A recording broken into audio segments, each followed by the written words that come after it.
ಎಲ್ಲರಿಗೂ ನಮಸ್ಕಾರ. ನವಚೇತನ ಎಜುಕೇಷನ್ ಚಾನಲ್ಗೆ ಎಲ್ಲರಿಗೂ ಸ್ವಾಗತ. ಇವತ್ತಿನ ಸೆಷನ್ನಲ್ಲಿ ನಾವು 5ನೇ ತರಗತಿ ಪರಿಸರ ಅಧ್ಯಯನಕ್ಕೆ ಸಂಬಂಧಪಟ್ಟಂತೆ 7ನೇ ಅಧ್ಯಾಯವಾದಂತಹ ನೀರು ಈ ಒಂದು ಪಾಠದ ಬಹು ಆಯ್ಕೆಯ ಪ್ರಶ್ನೋತ್ತರಗಳನ್ನು ನೋಡ್ತಾ ಹೋಗೋಣ. ಈಗ ಆಲ್ರೆಡಿ 6 ಅಧ್ಯಾಯಗಳು ಕಂಪ್ಲೀಟ್ ಆಗಿದೆ.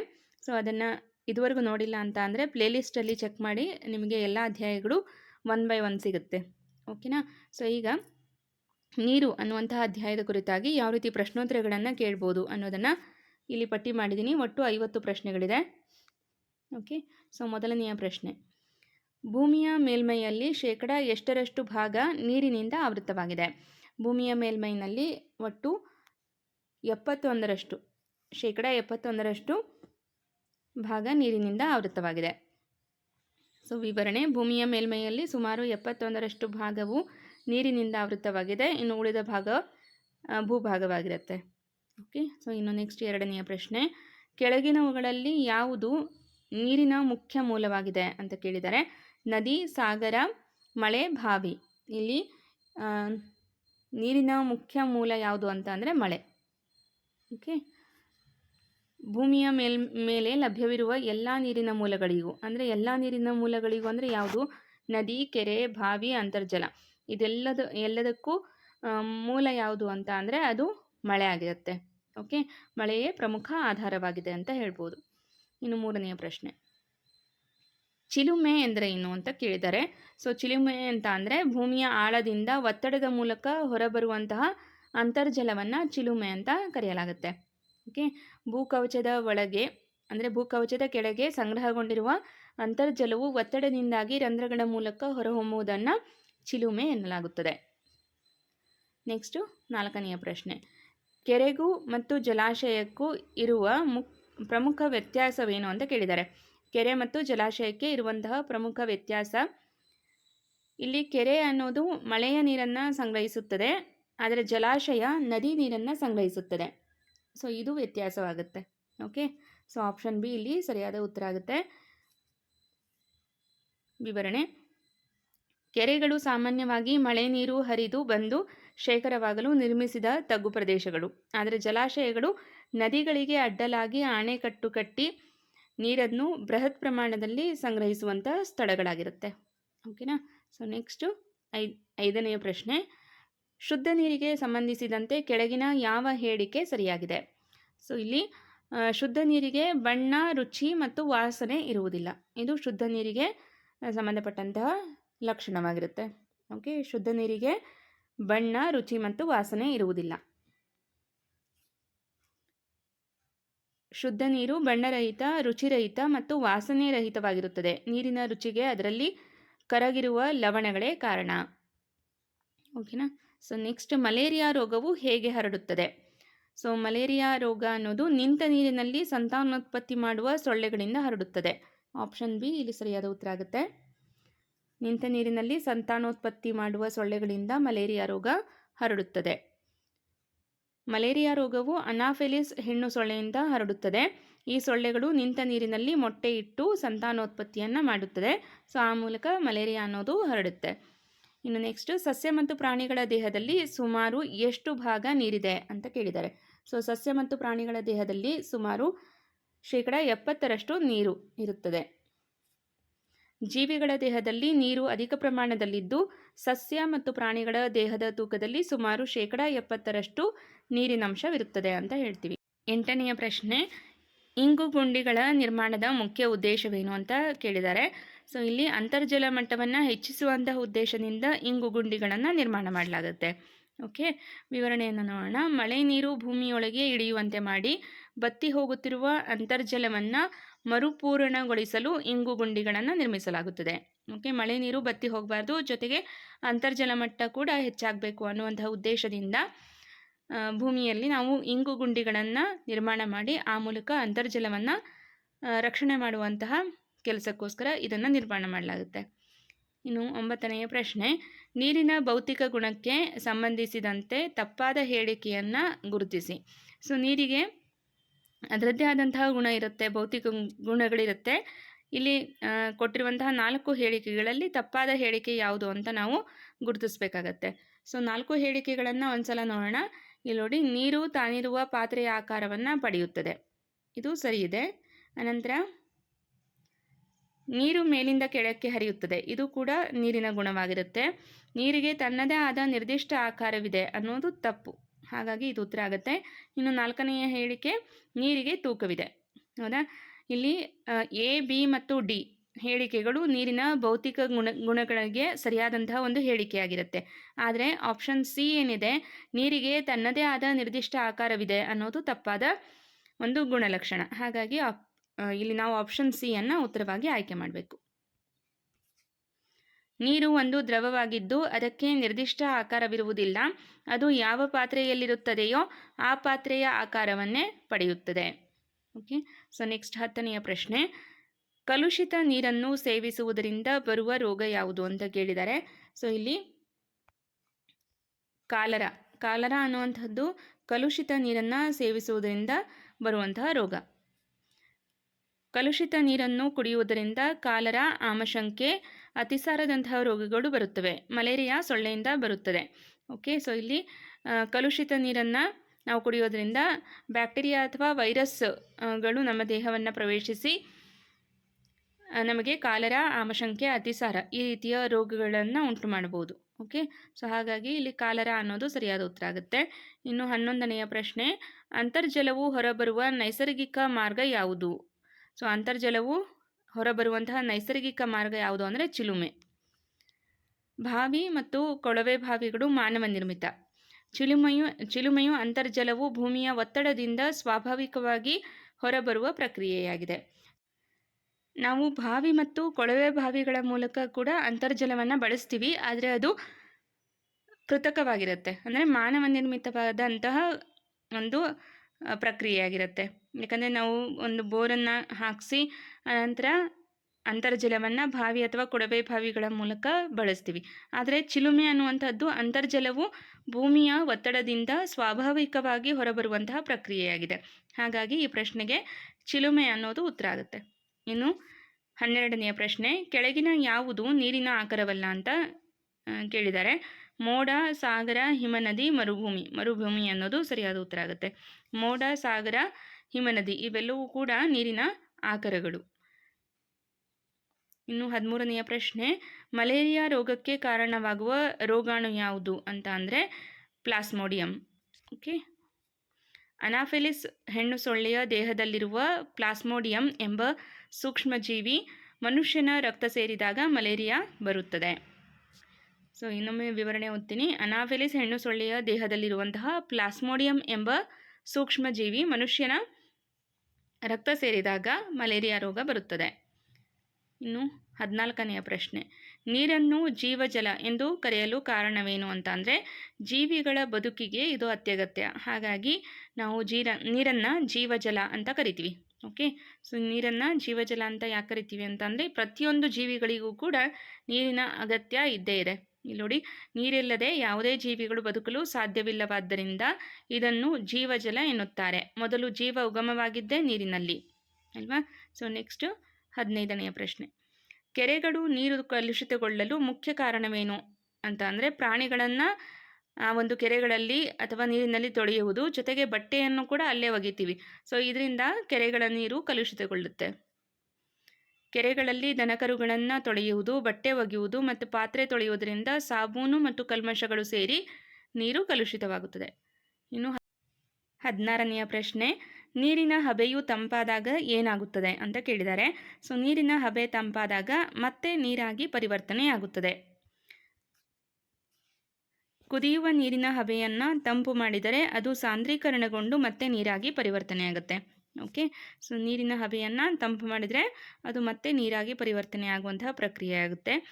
ಇನ್ನು ನೆಕ್ಸ್ಟ್ 17ನೆಯ ಪ್ರಶ್ನೆ, ಅಣೆಕಟ್ಟುಗಳಲ್ಲಿ ಸಂಗ್ರಹಿಸಿದ ನೀರನ್ನು ಯಾವುದಕ್ಕೆ ಬಳಸಲಾಗುತ್ತೆ ಅಂತಂದರೆ ಅಣೆಕಟ್ಟುಗಳಲ್ಲಿ ಸಂಗ್ರಹ ಮಾಡಿಟ್ಟಂತಹ ನೀರನ್ನು ಕೃಷಿಗೆ ಬಳಸ್ಬೋದು, ಅನಂತರ ವಿದ್ಯುತ್ ಉತ್ಪಾದನೆ ಮಾಡೋದಕ್ಕೆ, ಜೊತೆಗೆ ಕುಡಿಯೋದಕ್ಕೆ, ನಾವು ದಿನನಿತ್ಯ ಬಳಸೋದಕ್ಕೆ ಈ ನೀರನ್ನು ಬಳಸ್ಕೊಳ್ಬೋದು. ಓಕೆ, ಜಲಾಶಯಗಳ ನೀರು ಬಹುಪಯೋಗಿಯಾಗಿದ್ದು ಇದನ್ನು ನೀರಾವರಿ, ವಿದ್ಯುತ್ ತಯಾರಿಕೆ ಮತ್ತು ಕುಡಿಯುವ ನೀರು ಸರಬರಾಜಿಗೆ ಬಳಸಲಾಗುತ್ತದೆ. ಓಕೆನಾ. ಸೊ ನೆಕ್ಸ್ಟ್ 18ನೆಯ ಪ್ರಶ್ನೆ, ಸೊಳ್ಳೆಗಳ ನಿಯಂತ್ರಣಕ್ಕೆ ಉತ್ತಮ ಕ್ರಮ ಯಾವುದು? ಸೊಳ್ಳೆಗಳ ನಿಯಂತ್ರಣ ಆಗಬೇಕು ಅಂತಂದರೆ ನಾವು ನಮ್ಮ ಸುತ್ತಮುತ್ತಲೂ ಪರಿಸರದಲ್ಲಿ ನೀರು ನಿಲ್ಲದಂತೆ ನೋಡಿಕೊಳ್ಳುವುದು ಮುಖ್ಯವಾಗಿರುತ್ತೆ. ನೀರು ನಿಲ್ಲದಂತೆ ನೋಡಿಕೊಳ್ಳುವುದರಿಂದ ಸೊಳ್ಳೆಗಳ ಸಂಖ್ಯೆ ಜಾಸ್ತಿ ಆಗಲ್ಲ. ಇಲ್ಲಿ ನೋಡಿ, ಸೊಳ್ಳೆಗಳು ನಿಂತ ನೀರಿನಲ್ಲಿ ಮೊಟ್ಟೆ ಇಡುವುದರಿಂದ ಮನೆಯ ಸುತ್ತಮುತ್ತ ನೀರು ನಿಲ್ಲದಂತೆ ಎಚ್ಚರ ವಹಿಸುವುದರಿಂದ ಸೊಳ್ಳೆಗಳ ಸಂತತಿಯನ್ನು ತಡೆಯಬಹುದು. ನಿಂತ ನೀರಿನಲ್ಲಿ ಸೊಳ್ಳೆಯ ಸಂತಾನೋತ್ಪತ್ತಿ ಪ್ರಕ್ರಿಯೆ ನಡೆಯುತ್ತೆ. ಹಾಗಾಗಿ ನಾವು ಎಲ್ಲೂ ನೀರು ನಿಲ್ಲದಂತೆ ನೋಡಿಕೊಂಡ್ರೆ ಈ ಒಂದು ಸೊಳ್ಳೆಗಳ ಸಂತತಿಯನ್ನು ಕಡಿಮೆ ಮಾಡ್ಬೋದು. ಸೊ ಅದರಿಂದ ಉಂಟಾಗುವಂತಹ ದುಷ್ಪರಿಣಾಮವನ್ನು ಕೂಡ ನಾವು ನಿಯಂತ್ರಿಸಬಹುದು. ಇನ್ನು 19ನೆಯ ಪ್ರಶ್ನೆ, ಸಮುದ್ರದ ನೀರು ಕುಡಿಯಲು ಯೋಗ್ಯವಲ್ಲ, ಏಕೆಂದರೆ ಅದು ಉಪ್ಪಿನಂಶವನ್ನು ಹೊಂದಿರುತ್ತೆ. ಅದರಲ್ಲಿ ಉಪ್ಪಿನಂಶ ಹೆಚ್ಚಾಗಿರುತ್ತದೆ. ಹಾಗಾಗಿ ನಾವು ಸಮುದ್ರದ ನೀರನ್ನು ಬಳಸೋದಕ್ಕೆ ಆಗಲ್ಲ. ಸಮುದ್ರ ಮತ್ತು ಸಾಗರಗಳ ನೀರಿನಲ್ಲಿ ಲವಣಾಂಶಗಳು ಅಂದರೆ ಉಪ್ಪಿನ ಅಂಶ ಅಧಿಕವಾಗಿರುವುದರಿಂದ ಅದು ಕುಡಿಯಲು ಮತ್ತು ಕೃಷಿಗೆ ನೇರವಾಗಿ ಯೋಗ್ಯವಾಗುವುದಿಲ್ಲ. ಓಕೆ, ಸೊ ನೆಕ್ಸ್ಟ್ 20ನೆಯ ಪ್ರಶ್ನೆ, ಒಂದು ಪಾತ್ರೆಯಲ್ಲಿರುವ ನೀರಿಗೆ ಉಪ್ಪು ಹಾಕಿದಾಗ ಏನಾಗುತ್ತದೆ? ಸೊ ಉಪ್ಪು ಏನಾಗುತ್ತೆ? ನೀರಿನಲ್ಲಿ ಕರಗುತ್ತದೆ. ಓಕೆ, ಸಿಂಪಲ್ ಕ್ವಶನ್ ಇದೆಲ್ಲ. ನೀರು ಒಂದು ಉತ್ತಮ ದ್ರಾವಕವಾಗಿದೆ. ಉಪ್ಪು, ಸಕ್ಕರೆಯಂತಹ ವಸ್ತುಗಳು ನೀರಿನಲ್ಲಿ ಸಂಪೂರ್ಣವಾಗಿ ವಿಲೀನವಾಗುತ್ತದೆ, ಅಂದರೆ ಕರಗುತ್ತದೆ ಅಂತ ಹೇಳ್ಬೋದು. ಇನ್ನು 21ನೆಯ ಪ್ರಶ್ನೆ, ಅಂತರ್ಜಲ ಕುಸಿಯಲು ಅಥವಾ ಕಡಿಮೆಯಾಗಲು ಮುಖ್ಯ ಕಾರಣವೇನು ಅಂತ ಅಂದರೆ ಅತಿಯಾದ ಕೊಳವೆ ಬಾವಿಗಳ ಬಳಕೆ. ಸೊ ನಮಗೆ ಅನಗತ್ಯವಾಗಿ ನಾವು ಬಾವಿಗಳನ್ನು ಕೊರೆಸೋದಾಗಿರಲಿ ಅಥವಾ ಕೊಳವೆ ಬಾವಿಗಳನ್ನು ನಾವು ಬಳಕೆ ಮಾಡೋದ್ರಿಂದ ಏನಾಗುತ್ತೆ? ಅಂತರ್ಜಲದ ಮಟ್ಟ ಕಡಿಮೆ ಆಗ್ತಾ ಬರುತ್ತೆ. ಭೂಮಿಗೆ ಇಂಗುವ ನೀರಿಗಿಂತ ಕೊಳವೆ ಬಾವಿಗಳ ಮೂಲಕ ಹೊರತೆಗೆಯುವ ನೀರು ಹೆಚ್ಚಾದಾಗ ಏನಾಗುತ್ತೆ? ಅಂತರ್ಜಲದ ಮಟ್ಟ ಕುಸಿಯುತ್ತದೆ. ಇನ್ನು 22ನೆಯ ಪ್ರಶ್ನೆ, ನೀರನ್ನು ಬಿಸಿ ಮಾಡಿದರೆ ಆವಿಯಾಗುತ್ತದೆ. ಇದು ನೀರಿನ ಯಾವ ಗುಣ ಅಂತ ಅಂದರೆ ಇದು ಅವಸ್ಥೆ ಬದಲಾವಣೆ ಅಥವಾ ಸ್ಥಿತ್ಯಂತರ ಅಂತ ಹೇಳ್ತೀವಿ. ಓಕೆ, ನೀರನ್ನು ಬಿಸಿ ಮಾಡಿದಾಗ ಏನಾಗುತ್ತೆ? ಅದು ಆವಿಯಾಗುತ್ತೆ. ಸೊ ಇದು ಸ್ಥಿತ್ಯಂತರ ಅಂದರೆ ನೀರಿನ ಸ್ಥಿತಿ ಬದಲಾವಣೆ ಆಗುತ್ತೆ. ಅವಸ್ಥೆ ಬದಲಾವಣೆ ಅಂತ ಹೇಳ್ತೀವಿ ಅಥವಾ ಸ್ಥಿತ್ಯಂತರ ಅಂತ ಕರಿತೀವಿ ಈ ಒಂದು ಪ್ರಕ್ರಿಯೆಯನ್ನು. ನೀರನ್ನು ಕಾಯಿಸಿದಾಗ ದ್ರವ ರೂಪದಿಂದ ಅನಿಲ ರೂಪಕ್ಕೆ ಬದಲಾವಣೆಯಾಗುತ್ತೆ. ಇನ್ನು 23ನೆಯ ಪ್ರಶ್ನೆ, ನೀರಿನ ಸಂರಕ್ಷಣೆಯ ಸಾಂಪ್ರದಾಯಿಕ ವಿಧಾನ ಯಾವುದು ಅಂತ ಅಂದರೆ ಕಲ್ಯಾಣಿ ಅಥವಾ ಪುಷ್ಕರಣಿ. ನಾವು ದೇವಸ್ಥಾನಗಳಲ್ಲಿ, ದೊಡ್ಡ ದೊಡ್ಡ ದೇವಸ್ಥಾನಗಳಲ್ಲಿ ಕಲ್ಯಾಣಿ ಅಥವಾ ಪುಷ್ಕರಣಿಯನ್ನು ನೋಡ್ಬೋದು. ಸೊ ಇದನ್ನು ಯಾಕೆ ಕಟ್ಟಿಸಿರ್ತಾರೆ ಅಂತ ಅಂದರೆ ನೀರನ್ನು ಸಂರಕ್ಷಣೆ ಮಾಡುವಂತಹ ಒಂದು ಸಾಂಪ್ರದಾಯಿಕ ವಿಧಾನವಾಗಿ ಇದನ್ನು ಕಟ್ಟಿಸಿರ್ತಾರೆ. ಸೊ ಇಲ್ಲಿ ನೋಡಿ, ನಮ್ಮ ಹಿರಿಯರು ದೇವಸ್ಥಾನಗಳ ಹತ್ತಿರ ಮತ್ತು ಊರುಗಳಲ್ಲಿ ನೀರನ್ನು ಸಂಗ್ರಹಿಸಲು ಕಲ್ಯಾಣಿ ಅಥವಾ ಕುಂಟೆಗಳನ್ನು ಕಟ್ಟುತ್ತಿದ್ದರು. ಇನ್ನು 24ನೆಯ ಪ್ರಶ್ನೆ, ಮಳೆಯ ನೀರನ್ನು ನೇರವಾಗಿ ಸಂಗ್ರಹಿಸಿ ಬಳಸುವ ವಿಧಾನವನ್ನು ಏನೆನ್ನುತ್ತಾರೆ ಅಂದರೆ ಮಳೆ ಕೊಯ್ಲು ಅಂತ ಕರೆಯಲಾಗುತ್ತೆ. ಮಳೆಯ ನೀರನ್ನು ನೇರವಾಗಿ ಸಂಗ್ರಹಿಸಿ ಅದನ್ನು ಬಳಸುವಂತಹ ವಿಧಾನವನ್ನು ಮಳೆ ಕೊಯ್ಲು ಅಂತ ಹೇಳಲಾಗುತ್ತೆ. ಮಳೆ ನೀರು ವ್ಯರ್ಥವಾಗಿ ಹರಿದು ಹೋಗದಂತೆ ತಡೆದು ಅದನ್ನು ಟ್ಯಾಂಕುಗಳಲ್ಲಿ ಸಂಗ್ರಹಿಸಿ ಅಥವಾ ಭೂಮಿಗೆ ಇಂಗಿಸಿ ಬಳಸುವುದನ್ನು ಮಳೆ ಕೊಯ್ಲು ಎನ್ನುವರು. ಇನ್ನು 25ನೇ ಪ್ರಶ್ನೆ, ನೀರಿನ ರುಚಿಗೆ ಕಾರಣವೇನು ಅಂತ ಅಂದರೆ ನೀರಿನಲ್ಲಿ ಕರಗಿರುವ ಖನಿಜಾಂಶ ಮತ್ತು ಲವಣಗಳಿಂದ ನೀರಿಗೆ ರುಚಿ ಬರುತ್ತೆ ಅಂತ ಹೇಳ್ಬೋದು. ಶುದ್ಧ ನೀರಿಗೆ ರುಚಿ ಇರುವುದಿಲ್ಲ, ಆದರೆ ನಾವು ಕುಡಿಯುವ ನೀರಿನಲ್ಲಿ ಮಣ್ಣಿನ ಖನಿಜಗಳು ಮತ್ತು ಲವಣಗಳು ಕರಗಿರುವುದರಿಂದ ಅದಕ್ಕೆ ರುಚಿ ಬರುತ್ತದೆ. ಓಕೆ, ಶುದ್ಧವಾಗಿರುವಂತಹ ನೀರಿಗೆ ಯಾವುದೇ ರುಚಿ ಇರಲ್ಲ, ಆದರೆ ನಾವು ಕುಡಿಯುವಂಥ ನೀರಿನಲ್ಲಿ ಮಣ್ಣಿನ ಖನಿಜಗಳಿರ್ತವೆ, ಅನಂತರ ಲವಣಗಳು ಅದರಲ್ಲಿ ಕರಗಿರುತ್ತೆ, ಹಾಗಾಗಿ ನೀರಿಗೆ ರುಚಿ ಬರುತ್ತದೆ. ಇನ್ನು 26ನೆಯ ಪ್ರಶ್ನೆ, ಈ ಕೆಳಗಿನವುಗಳಲ್ಲಿ ಯಾವುದು ಮಾನವ ನಿರ್ಮಿತ ನೀರಿನ ಆಕರ ಅಂತ ಕೇಳಿದ್ದಾರೆ. ಸೊ ಇಲ್ಲಿ ನದಿ, ಚಿಲುಮೆ, ಸಾಗರ ಇದೆಲ್ಲವೂ ಕೂಡ ನೈಸರ್ಗಿಕವಾಗಿ ಇರುವಂಥದ್ದು, ಆದರೆ ಬಾವಿ ಮಾತ್ರ ಮಾನವ ನಿರ್ಮಿತ ನೀರಿನ ಆಕರವಾಗುತ್ತೆ. ಹಾಗಾಗಿ ಬಾವಿ ಅನ್ನೋದು ಸರಿಯಾದ ಉತ್ತರ. ನದಿ, ಚಿಲುಮೆ ಮತ್ತು ಸಾಗರಗಳು ನೈಸರ್ಗಿಕ ಆಕರಗಳು. ಬಾವಿಯು ಮನುಷ್ಯನು ಮಣ್ಣನ್ನು ಅಗೆದು ನಿರ್ಮಿಸಿದಂತಹ ಆಕರವಾಗಿದೆ. ಇನ್ನು 27ನೇ ಪ್ರಶ್ನೆ, ಸಸ್ಯಗಳು ತಮ್ಮ ಆಹಾರ ತಯಾರಿಸಲು ಗಾಳಿಯೊಂದಿಗೆ ಏನನ್ನು ಬಳಸಿಕೊಳ್ಳುತ್ತದೆ ಅಂತ ಕೇಳಿದ್ದಾರೆ. ಸೊ ಇಲ್ಲಿ ನೀರು ಮತ್ತು ಲವಣಗಳನ್ನು ಬಳಸಿಕೊಳ್ಳುತ್ತೆ. ಸಸ್ಯಗಳು ಸಂಶ್ಲೇಷಣೆ ಕ್ರಿಯೆಗೆ ಸೂರ್ಯನ ಬೆಳಕು ಮತ್ತು ಕಾರ್ಬನ್ ಡೈಆಕ್ಸೈಡ್ ಜೊತೆಗೆ ಬೇರುಗಳ ಮೂಲಕ ಹೀರಿಕೊಂಡು ನೀರನ್ನು ಬಳಸುತ್ತದೆ. ಓಕೆ, ಸಸ್ಯಗಳು ಸಂಶ್ಲೇಷಣೆ ಕ್ರಿಯೆಯನ್ನು ಮಾಡೋದಕ್ಕೆ ಮುಖ್ಯವಾಗಿ ಸೂರ್ಯನ ಬೆಳಕು ಬೇಕಾಗುತ್ತೆ. ಅದ್ರ ಜೊತೆಗೆ ಕಾರ್ಬನ್ ಡೈಆಕ್ಸೈಡ್ ಮತ್ತು ಬೇರುಗಳ ಮೂಲಕ ಹೀರಿಕೊಂಡಂತಹ ನೀರನ್ನು ಸಸ್ಯಗಳು ಈ ಒಂದು ದ್ಯುತಿ ಸಂಶ್ಲೇಷಣೆ ಕ್ರಿಯೆಯಲ್ಲಿ ಬಳಸ್ಕೊಳ್ಳುತ್ತೆ. ಇನ್ನು 28ನೇ ಪ್ರಶ್ನೆ, ಮಲೇರಿಯಾ ರೋಗದ ಲಕ್ಷಣಗಳು ಯಾವುವು ಅಂತ ಅಂದರೆ ಚಳಿ ಜ್ವರ ಬರುತ್ತೆ, ಜೊತೆಗೆ ಮೈ ನಡುಕ ಮತ್ತು ವಾಂತಿ. ಇವೆಲ್ಲವೂ ಕೂಡ ಮಲೇರಿಯಾ ರೋಗದ ಪ್ರಮುಖ ಲಕ್ಷಣಗಳು. ಓಕೆ, ಸೊ ಇಲ್ಲಿ ನೆಕ್ಸ್ಟ್ ವಿವರಣೆ ನೋಡೋಣ. ಮಲೇರಿಯಾ ರೋಗ ಬಂದಾಗ ರೋಗಿಗೆ ತೀವ್ರವಾದಂತಹ ಚಳಿ ಜ್ವರ ಬಂದು ಮೈ ನಡುಗುತ್ತದೆ, ಜೊತೆಗೆ ತಲೆನೋವು ಮತ್ತು ವಾಂತಿ ಕಾಣಿಸಿಕೊಳ್ಳುತ್ತದೆ. ಇನ್ನು 29ನೇ ಪ್ರಶ್ನೆ, ಕೈಗಾರಿಕೆಗಳಿಂದ ಬಿಡುವ ತ್ಯಾಜ್ಯ ನೀರು ನದಿಗೆ ಸೇರಿದರೆ ಏನಾಗುತ್ತದೆ? ಸೊ ರಾಸಾಯನಿಕ ಮಾಲಿನ್ಯ ಉಂಟಾಗಿ ಜಲಚರಗಳು ಸಾಯುತ್ತವೆ. ಆಪ್ಷನ್ ಬಿ ಇಲ್ಲಿ ಸರಿಯಾದ ಉತ್ತರ ಆಗುತ್ತೆ. ಕಾರ್ಖಾನೆಯ ರಾಸಾಯನಿಕಗಳು ವಿಷಕಾರಿಯಾಗಿದ್ದು ಇವು ನದಿ ಸೇರಿದಾಗ ನೀರು ಕಲುಷಿತಗೊಂಡು ಮೀನು ಮತ್ತು ಇತರೆ ಜಲಚರಗಳು ಸಾವನ್ನಪ್ಪುತ್ತದೆ. ಹಾಗಾಗಿ ಕಾರ್ಖಾನೆಯಿಂದ ನಾವು ನೇರವಾಗಿ ವಿಷಕಾರಿ ನೀರನ್ನು ಏನು ಮಾಡಬಾರ್ದು, ನದಿಗೆ ಬಿಡಬಾರ್ದು ಅನ್ನೋ ಒಂದು ನಿಯಮ ಇದೆ.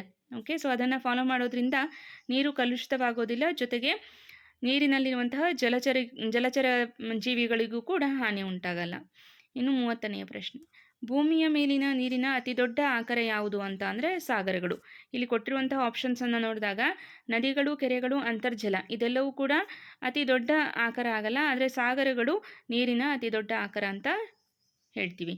ಭೂಮಿಯ ಬಹುಪಾಲು ನೀರು ಅಂದರೆ ಸುಮಾರು 97% ನೀರು ಸಾಗರ ಮತ್ತು ಸಮುದ್ರಗಳಲ್ಲಿ ಸಂಗ್ರಹವಾಗಿದೆ.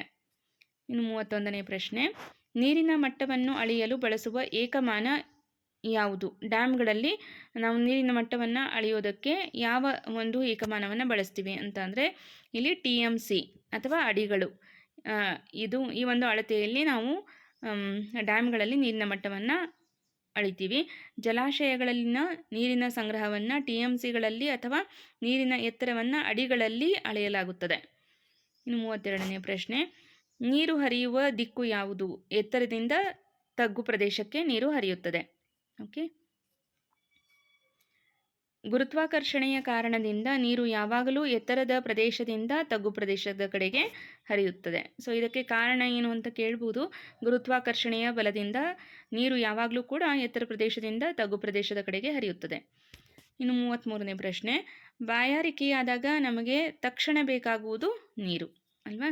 ನೀವು ಏನೇ ಬೇರೆ ಯಾವುದೇ ಲಿಕ್ವಿಡ್ ಫಾರ್ಮ್ ತೊಗೊಳ್ರಿ, ಈಗ ಜ್ಯೂಸ್ ಕುಡೀರಿ ಅಥವಾ ಎಳ್ನೀರು ಕುಡೀರಿ, ಏನೇ ಒಂದು ಲಿಕ್ವಿಡ್ ಫಾರ್ಮ್ ತೊಗೊಂಡ್ರೂ ಕೂಡ ನಮಗೆ ನೀರು ಕುಡಿದಷ್ಟು ಸಮಾಧಾನ ಸಿಗೋದಿಲ್ಲ. ಹಾಗಾಗಿ ದೇಹದಲ್ಲಿನ ನೀರಿನಂಶ ಕಡಿಮೆಯಾದಾಗ ಬಾಯಾರಿಕೆ ಉಂಟಾಗುತ್ತದೆ. ಆಗ ನೀರು ಕುಡಿಯುವುದು ಅತ್ಯಗತ್ಯ. ಕೆಳಗಿನ ಯಾವ ಪ್ರಕ್ರಿಯೆಯಿಂದ ಬಟ್ಟೆಗಳು ಒಣಗುತ್ತವೆ ಅಂತ ಅಂದರೆ ಆವಿಯಾಗುವಿಕೆ. ಈಗ ನಾವು ಬಟ್ಟೆಯನ್ನು ಬಿಸಿಲಿನಲ್ಲಿ ಒಣಗಿಸ್ತೀವಿ, ಆದರೂ ಅಲ್ಲಿರುವಂತಹ ನೀರಿನ ಅಂಶಗಳೇನಾದ ಆವಿ ಆದಾಗ ಮಾತ್ರ ಬಟ್ಟೆಗಳು ಸಂಪೂರ್ಣವಾಗಿ ಒಣಗುತ್ತೆ. ಹೌದಾ? ಸೊ ಬರೀ ಬಿಸಿಲಿದ್ರೂ ಸಾಲಲ್ಲ, ನಮಗೆ ಬಿಸಿಲಿನ ಜೊತೆಗೆ ಗಾಳಿ ಕೂಡ ಇರಬೇಕು. ಆ ಮೂಲಕ ಬಟ್ಟೆಯಲ್ಲಿರುವಂತಹ ನೀರಿನ ಅಂಶ ಆವಿಯಾಗೋದ್ರಿಂದ ಬಟ್ಟೆಗಳು ಸಂಪೂರ್ಣವಾಗಿ ಒಣಗುತ್ತೆ. ಇಲ್ಲಿ ನೋಡಿ, ಒಣಗಲು ಹಾಕಿದ ಬಟ್ಟೆಯಲ್ಲಿರುವ ನೀರು ಸೂರ್ಯನ ಶಾಖ ಮತ್ತು ಗಾಳಿಗೆ ಆವಿಯಾಗಿ ಹೋಗೋದರಿಂದ ಬಟ್ಟೆ ಒಣಗುತ್ತದೆ. ಇನ್ನು 35ನೇ ಪ್ರಶ್ನೆ, ಹಳ್ಳಗಳಿಂದ ಹರಿದು ಬರುವ ನೀರು ಎಲ್ಲಿ ಶೇಖರವಾಗುತ್ತದೆ ಅಂತ ಅಂದರೆ ಕೆರೆ ಅಥವಾ ನದಿಯಲ್ಲಿ ಶೇಖರಣೆ ಆಗುತ್ತೆ. ಮಳೆ ನೀರು ಹಳ್ಳಗಳ ಮೂಲಕ ಹರಿದು ಅಂತಿಮವಾಗಿ ಕೆರೆ ಅಥವಾ ನದಿಗಳನ್ನು ಸೇರುತ್ತದೆ.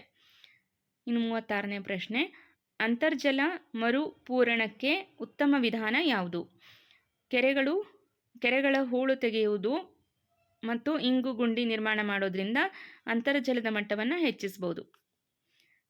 ಇಲ್ಲಿ ವಿವರಣೆ, ಕೆರೆಗಳ ಹೂಳು ತೆಗೆದಾಗ ನೀರು ಇಂಗುವ ಸಾಮರ್ಥ್ಯ ಹೆಚ್ಚುತ್ತದೆ. ಹಾಗೆಯೇ ಇಂಗು ಗುಂಡಿಗಳ ನೀರನ್ನು ಏನು ಮಾಡುತ್ತೆ, ಭೂಮಿಯೊಳಗೆ ಇಳಿಸುತ್ತೆ. ಸೊ ಇವೆರಡು ಪ್ರಕ್ರಿಯೆಯಿಂದ ಅಂತರ್ಜಲದ ಮಟ್ಟವನ್ನು ಹೆಚ್ಚಿಸ್ಬೋದು. ಇನ್ನು 37ನೇ ಪ್ರಶ್ನೆ, ಕುಡಿಯುವ ನೀರನ್ನು ಶುದ್ಧೀಕರಿಸುವ ಸರಳ ವಿಧಾನ ಯಾವುದು ಅಂತ ಅಂದರೆ ಇಲ್ಲಿ ಕುದಿಸಿ ಆರಿಸುವುದು. ಓಕೆ, ಕುಡಿಯುವ ನೀರನ್ನು ಶುದ್ಧೀಕರಿಸುವಂತಹ ಸರಳ ವಿಧಾನ ಯಾವುದು ಅಂದರೆ ನೀರನ್ನು ಕಾಯಿಸಿ ಆರಿಸುವಂತಹ ಪ್ರಕ್ರಿಯೆ. ನೀರನ್ನು ಚೆನ್ನಾಗಿ ಕುದಿಸುವುದರಿಂದ ಅದರಲ್ಲಿರುವಂತಹ ರೋಗಾಣುಗಳು ನಾಶವಾಗುತ್ತವೆ. ಇದು ಮನೆಯಲ್ಲಿ ಮಾಡಬಹುದಾದ ಅತ್ಯಂತ ಸುರಕ್ಷಿತ ವಿಧಾನ. ಇನ್ನು 38ನೇ ಪ್ರಶ್ನೆ, ಜಲಚರ ಎಂದರೆ ಏನು ಅಂತ ಅಂದರೆ ಇಲ್ಲಿ ನೀರಿನಲ್ಲಿ ವಾಸಿಸುವಂತಹ ಪ್ರಾಣಿಗಳನ್ನು ಜಲಚರಗಳು ಅಂತ ಕರಿತೀವಿ. ಸೊ ಮೀನು, ಮೊಸಳೆ, ಏಡಿ ಮುಂತಾದ ನೀರಿನಲ್ಲೇ ಜೀವಿಸುವಂತಹ ಪ್ರಾಣಿಗಳನ್ನು ಜಲಚರ ಪ್ರಾಣಿಗಳು ಎನ್ನುತ್ತಾರೆ. ಸೊ ಇಷ್ಟು ಸಿಂಪಲ್ ಕ್ವಶನ್ ಯಾಕೆ ಅಂತ ಅಂದರೆ ಇದು 5ನೇ ತರಗತಿ ಪಠ್ಯಪುಸ್ತಕ, ಹಾಗಾಗಿ ಈ ಪ್ರಶ್ನೆ ಇಲ್ಲಿ ಆ್ಯಡ್ ಆಗಿದೆ. ಇನ್ನು 39ನೇ ಪ್ರಶ್ನೆ, ನೀರಿನ ಆಕಾರಗಳು ಕಲುಷಿತಗೊಳ್ಳುವುದನ್ನು ತಡೆಯಲು ನಾವು ಏನು ಮಾಡಬಾರದು ಅಂತ ಕೇಳಿದ್ದಾರೆ. ನೀರಿನ ಆಕಾರಗಳು ಕಲುಷಿತಗೊಳ್ಳುವುದನ್ನು ತಡೆಯಲು ನಾವು ಏನು ಮಾಡಬಾರ್ದು ಅಂತ ಕೇಳಿದ್ದಾರೆ. ತ್ಯಾಜ್ಯ ಮತ್ತು ಕಸವನ್ನು ನೀರಿಗೆ ಎಸೆಯುವುದು. ಓಕೆ, ಪ್ಲಾಸ್ಟಿಕ್, ಕಸ ಮತ್ತು ತ್ಯಾಜ್ಯಗಳನ್ನು ನೀರಿಗೆ ಎಸೆಯುವುದರಿಂದ ಜಲಮಾಲಿನ್ಯ ಉಂಟಾಗುತ್ತದೆ, ಹಾಗಾಗಿ ಇದನ್ನು ಮಾಡಬಾರ್ದು. ಸೊ ಇಲ್ಲಿ ಏನನ್ನು ಮಾಡಬಾರ್ದು ಅಂತ ಕೇಳಿದ್ದಾರೆ, ಹಾಗಾಗಿ ಆಪ್ಷನ್ ಬಿ ಸರಿಯಾದ ಉತ್ತರ. ನದಿಯ ನೀರು ಕೊನೆಗೆ ಎಲ್ಲಿಗೆ ಸೇರುತ್ತದೆ ಅಂತ ಅಂದರೆ ಸಾಗರಕ್ಕೆ ಸೇರುತ್ತದೆ. ಎಲ್ಲ ನದಿಗಳು ಹರಿದು ಅಂತಿಮವಾಗಿ ಸಮುದ್ರ ಅಥವಾ ಸಾಗರವನ್ನು ಸೇರುತ್ತವೆ. 41ನೆಯ ಪ್ರಶ್ನೆ, ಪ್ರವಾಹ ಉಂಟಾಗಲು ಕಾರಣವೇನು? ಪ್ರವಾಹ ಉಂಟಾಗಲು ಕಾರಣ ಅತಿಯಾದ ಮಳೆ ಮತ್ತು ನದಿಗಳು ಉಕ್ಕಿ ಹರಿಯುವುದರಿಂದ ಪ್ರವಾಹ ಉಂಟಾಗುತ್ತೆ. ಕಡಿಮೆ ಸಮಯದಲ್ಲಿ ಅತಿಯಾದ ಮಳೆ ಬಿದ್ದಾಗ ನದಿಗಳ ನೀರು ದಡ ಮೀರಿ ಹರಿದು ಪ್ರವಾಹ ಉಂಟಾಗುತ್ತದೆ. 42ನೆಯ ಪ್ರಶ್ನೆ, ನೀರಿನ ಸಾಂದ್ರತೆಗಿಂತ ಕಡಿಮೆ ಸಾಂದ್ರತೆ ಇರುವ ವಸ್ತು ಏನಾಗುತ್ತೆ? ನೀರಿನಲ್ಲಿ ತೇಲುತ್ತವೆ. ಅದಕ್ಕೆ ಉದಾಹರಣೆಗಳನ್ನು ಹೇಳೋದಾದರೆ ಥರ್ಮೋಕಾಲ್, ಪ್ಲಾಸ್ಟಿಕ್ ಬಾಟಲಿ ಅಥವಾ ಒಣಗಿದ ಎಲೆಯಂತಹ ಹಗುರವಾದ ವಸ್ತುಗಳು ನೀರಿನ ಮೇಲೆ ತೇಲುತ್ತವೆ. ಕಡಿಮೆ ಸಾಂದ್ರತೆ ಇರುವಂತಹ ವಸ್ತುಗಳೇನಾಗುತ್ತೆ? ನೀರಿನ ಮೇಲೆ ತೇಲುತ್ತೆ, ಯಾಕಂದರೆ ನೀರಿನ ಸಾಂದ್ರತೆ ಹೆಚ್ಚಾಗಿರುತ್ತೆ. ಇನ್ನು 43ನೇ ಪ್ರಶ್ನೆ, ಬೇಸಿಗೆಯಲ್ಲಿ ನದಿಗಳು ಬತ್ತಲು ಕಾರಣವೇನು ಅಂತಂದರೆ ಮಳೆ ಇಲ್ಲದಿರುವುದು ಮತ್ತು ಬಿಸಿಲಿನ ತಾಪಕ್ಕೆ ನೀರು ಆವಿಯಾಗುವುದು. ಓಕೆ, ಬೇಸಿಗೆಯಲ್ಲಿ ನದಿಗಳು ಯಾಕೆ ಬತ್ತುತ್ತೆ ಅಂತ ಅಂದರೆ ಇತ್ತೀಚೆಗೆ ಮಳೆಯ ಪ್ರಮಾಣ ಕಡಿಮೆ ಆಗಿದೆ, ಜೊತೆಗೆ ಬಿಸಿಲಿನ ತಾಪ ಹೆಚ್ಚಾಗ್ತಾ ಇದೆ, ಹಾಗಾಗಿ ನೀರು ಆವಿಯಾಗುತ್ತೆ. ಮಳೆಗಾಲದ ನಂತರ ನೀರಿನ ಒಳಹರಿವು ನಿಂತು ಹೋಗುತ್ತದೆ ಮತ್ತು ಬಿಸಿಲಿಗೆ ನೀರು ಆವಿಯಾಗುವುದರಿಂದ ಬೇಸಿಗೆಯಲ್ಲಿ ನದಿಗಳು ಬತ್ತುತ್ತವೆ. ಸೊ ಒಂದು ಪ್ರಯೋಗ, ನೀವು ಒಂದು ಲೋಟದಲ್ಲಿ ನೀರನ್ನು ಇಟ್ಟು 2 ದಿನದ ನಂತರ ನೋಡಿ ಅಥವಾ ಮಾರನೇ ದಿನವೇ ನೋಡಿ, ನೀರಿನ ಪ್ರಮಾಣ ಕಡಿಮೆ ಆಗಿರುತ್ತೆ ಅಥವಾ ಪೂರ್ತಿ ಹೋಗಿರುತ್ತೆ. ಸೊ ನದಿಯಲ್ಲೂ ಕೂಡ ಇದೇ ಪ್ರಕ್ರಿಯೆ ನಡೆಯುತ್ತೆ. ಇನ್ನು 44ನೆಯ ಪ್ರಶ್ನೆ, ಕೆಳಗಿನ ಯಾವ ಪಾತ್ರೆಯಲ್ಲಿ ನೀರು ಹೆಚ್ಚು ಸಮಯ ಬಿಸಿಯಾಗಿರುತ್ತದೆ ಅಂತ ಕೇಳಿದ್ದಾರೆ. ಮುಚ್ಚಳ ಮುಚ್ಚಿದ ಥರ್ಮಸ್ ಅಥವಾ ಫ್ಲಾಸ್ಕ್ನಲ್ಲಿ ನೀರು ಹೆಚ್ಚು ಸಮಯ ಬಿಸಿಯಾಗಿರುತ್ತದೆ. ಥರ್ಮಸ್ ಅಥವಾ ಫ್ಲಾಸ್ಕ್ ಶಾಖವನ್ನು ಹೊರಹೋಗದಂತೆ ತಡೆಯುವುದರಿಂದ ನೀರು ಹೆಚ್ಚು ಹೊತ್ತು ಬಿಸಿಯಾಗಿರುತ್ತದೆ. ಇನ್ನು 45ನೆಯ ಪ್ರಶ್ನೆ, ನೀರು ಅಮೂಲ್ಯವಾದ ಸಂಪನ್ಮೂಲ ಏಕೆ? ಯಾಕಂದರೆ ಇದನ್ನು ಕೃತಕವಾಗಿ ತಯಾರಿಸಲು ಸಾಧ್ಯವಿಲ್ಲ ಮತ್ತು ಎಲ್ಲ ಜೀವಿಗಳಿಗೆ ಇದು ಅತ್ಯಗತ್ಯವಾಗಿರುತ್ತೆ, ಹಾಗಾಗಿ ನೀರು ಭೂಮಿಯ ಮೇಲಿನ ಅತ್ಯಮೂಲ್ಯವಾದಂತಹ ಸಂಪನ್ಮೂಲ ಅಂತ ಹೇಳ್ತೀವಿ. ನೀರನ್ನು ಪ್ರಯೋಗಾಲಯದಲ್ಲಿ ಸುಲಭವಾಗಿ ತಯಾರಿಸಲು ಸಾಧ್ಯವಿಲ್ಲ ಮತ್ತು ಸೀಮಿತ ಪ್ರಮಾಣದ ಸಿಹಿ ನೀರು ಲಭ್ಯವಿರುವುದರಿಂದ ಇದು ಅಮೂಲ್ಯವಾದಂತಹ ಒಂದು ಸಂಪನ್ಮೂಲ. ನೆಕ್ಸ್ಟು 46ನೆಯ ಪ್ರಶ್ನೆ, ಕೃಷಿಗೆ ಅತಿ ಹೆಚ್ಚು ನೀರು ಒದಗಿಸುವ ಮೂಲ ಯಾವುದು ಅಂದರೆ ಮಳೆ. ಈಗಲೂ ಕೂಡ ಭಾರತದಲ್ಲಿ ಬಹಳಷ್ಟು ರೈತರು ಮಳೆಯನ್ನು ಆಶ್ರಯಿಸಿ ಬೆಳೆಯನ್ನು ಬೆಳೀತಿದ್ದಾರೆ, ಹಾಗಾಗಿ ಕೃಷಿಗೆ ಅತಿ ಹೆಚ್ಚು ನೀರು ಒದಗಿಸುವ ಮೂಲ ಮಳೆಯಾಗಿರುತ್ತೆ. ಭಾರತದ ಕೃಷಿ ವ್ಯವಸ್ಥೆಯು ಪ್ರಮುಖವಾಗಿ ಮುಂಗಾರು ಮಳೆಯನ್ನೇ ಅವಲಂಬಿಸಿದೆ. ಇನ್ನು 47ನೇ ಪ್ರಶ್ನೆ, ನೀರನ್ನು ಒಂದು ಪಾತ್ರೆಯಿಂದ ಮತ್ತೊಂದು ಪಾತ್ರೆಗೆ ಸುರಿಯುವಾಗ ಏನಾಗುತ್ತದೆ ಅಂತ ಅಂದರೆ ನೀರು ಆಕಾರವನ್ನು ಬದಲಾಯಿಸಿಕೊಳ್ಳುತ್ತದೆ. ನಾವು ಯಾವ ಪಾತ್ರೆಗೆ ನೀರನ್ನು ಹಾಕ್ತೀವೋ ಆ ಪಾತ್ರೆಯ ಆಕಾರವನ್ನು ನೀರು ಹೊಂದುತ್ತೆ. ನೀರು ತನ್ನ ಆಕಾರವನ್ನು ಬದಲಾಯಿಸಿಕೊಳ್ಳುವಂತಹ ಗುಣವನ್ನು ಹೊಂದಿರುತ್ತೆ. ನೀರಿಗೆ ನಿರ್ದಿಷ್ಟ ಆಕಾರವಿಲ್ಲದ ಕಾರಣ ಅದು ಹೊಸ ಪಾತ್ರೆಯ ಆಕಾರವನ್ನು ಪಡೆದುಕೊಳ್ಳುತ್ತದೆ. 48ನೆಯ ಪ್ರಶ್ನೆ, ನೀರಿನ ಮೂಲಕ ಸಂಚಾರಕ್ಕೆ ಬಳಸುವ ವಾಹನ ಯಾವುದು ಅಂತ ಕೇಳಿದರೆ, ನೀರಿನ ಮೂಲಕ ಸಂಚಾರ ಮಾಡಬೇಕು ಅಂತಂದರೆ ನಾವು ಹಡಗು ಅಥವಾ ದೋಣಿಯನ್ನು ಬಳಸ್ತೀವಿ. ನದಿ ಮತ್ತು ಸಾಗರಗಳಲ್ಲಿ ಸಂಚರಿಸಲು ದೋಣಿ, ಹಡಗು ಮತ್ತು ತೆಪ್ಪಗಳನ್ನು ಬಳಸುತ್ತಾರೆ. ಡೆಂಗ್ಯೂ ರೋಗ ಹರಡುವ ಸೊಳ್ಳೆ ಯಾವುದು ಅಂತ ಕೇಳಿದ್ದಾರೆ. ಸೊ ಇಲ್ಲಿ ಈಡಿಸ್ ಅನ್ನುವಂತಹ ಒಂದು ಸೊಳ್ಳೆ ಏನಾಗುತ್ತೆ, ಡೆಂಗ್ಯೂ ರೋಗವನ್ನು ಹರಡುತ್ತೆ. ಓಕೆ, ಸ್ವಚ್ಛವಾದ ನಿಂತ ನೀರಿನಲ್ಲಿ ಬೆಳೆಯುವ ಈಡಿಸ್ ಸೊಳ್ಳೆಗಳಿಂದ ಡೆಂಗ್ಯೂ ರೋಗ ಹರಡುತ್ತದೆ. ಸೊ ಕೊನೆಯ ಪ್ರಶ್ನೆ, ಪರಿಸರ ಸ್ನೇಹಿ ನೀರಿನ ಸಂರಕ್ಷಣೆ ಎಂದರೆ? ಪರಿಸರ ಸ್ನೇಹಿ ನೀರಿನ ಸಂರಕ್ಷಣೆಯ ವಿಧಾನ ಯಾವುದು ಅಂದರೆ ಮಳೆ ನೀರನ್ನು ಕೊಯ್ಲು ಮಾಡುವಂಥದ್ದು, ಜೊತೆಗೆ ಕೆರೆಗಳನ್ನು ರಕ್ಷಣೆ ಮಾಡೋದು. ಓಕೆ, ಸೊ ಇದು ಪರಿಸರ ಸ್ನೇಹಿ ಒಂದು ಸಂರಕ್ಷಣಾ ಕ್ರಮವಾಗಿರುತ್ತೆ. ನೈಸರ್ಗಿಕವಾಗಿ ಸಿಗುವ ಮಳೆ ನೀರನ್ನು ವ್ಯರ್ಥ ಮಾಡದೆ ಮರುಬಳಕೆ ಮಾಡುವುದು ಮತ್ತು ಜಲಮೂಲಗಳನ್ನು ರಕ್ಷಿಸುವುದು ಪರಿಸರ ಸ್ನೇಹಿ ವಿಧಾನವಾಗಿದೆ. ಓಕೆ, ಸೊ ಇದಿಷ್ಟು 5ನೇ ತರಗತಿ ಪರಿಸರ ಅಧ್ಯಯನದ 7ನೇ ಅಧ್ಯಾಯವಾದಂತಹ ನೀರು, ಈ ಒಂದು ಅಧ್ಯಾಯಕ್ಕೆ ಸಂಬಂಧಪಟ್ಟಂತಹ ಪ್ರತಿಯೊಂದು ಪ್ರಶ್ನೆಯನ್ನು ಇಲ್ಲಿ ಆ್ಯಡ್ ಮಾಡಿ ನಿಮಗೆ ತಲುಪಿಸುವಂಥ ಪ್ರಯತ್ನವನ್ನು ಮಾಡಿದ್ದೀನಿ. ಭಾಳಷ್ಟು ಜನ ಕಮೆಂಟ್ ಹಾಕಿದ್ರಿ EVS ತರಗತಿಯನ್ನು ಮಾಡಿ ಅಂತ. ನನಗೆ ಸಮಯ ಸಿಕ್ಕಾಗ ಖಂಡಿತವಾಗ್ಲೂ ತರಗತಿಯನ್ನು ಮಾಡ್ತೀನಿ. ಸೊ ನಾನು ಶಾಲೆಗೆ ಹೋಗಿ ಅದರ ಜೊತೆಗೆ ಯೂಟ್ಯೂಬ್ ತರಗತಿಗಳನ್ನು ಮ್ಯಾನೇಜ್ ಮಾಡಬೇಕು. ಹಾಗಾಗಿ ಸ್ವಲ್ಪ ಸಮಯ ಬೇಕಾಗುತ್ತೆ. ಆದರೆ ತರಗತಿಯನ್ನು ಖಂಡಿತವಾಗ್ಲೂ ನಿಲ್ಲಿಸಲ್ಲ, ಕಂಟಿನ್ಯೂ ಮಾಡ್ತೀನಿ. ಓಕೆ, ಸೊ ಇದಿಷ್ಟು ನಿಮಗೆ PSTR ಎಕ್ಸಾಮ್ಗೆ, TET ಎಕ್ಸಾಮ್ಗೆ ಮತ್ತು GPSTR ಎಕ್ಸಾಮ್ಗೆ ಸಹಾಯಕವಾಗುತ್ತೆ ಅಂತ ಭಾವಿಸ್ತೀನಿ. ಮತ್ತು ಮುಂದಿನ ಅಧ್ಯಾಯದೊಂದಿಗೆ ಮುಂದಿನ ತರಗತಿಯಲ್ಲಿ ಭೇಟಿಯಾಗೋಣ ಅಂತ ಹೇಳ್ತಾ ಈ ತರಗತಿಯನ್ನು ಇಲ್ಲಿಗೆ ಎಂಡ್ ಮಾಡ್ತೀನಿ. Thank you all.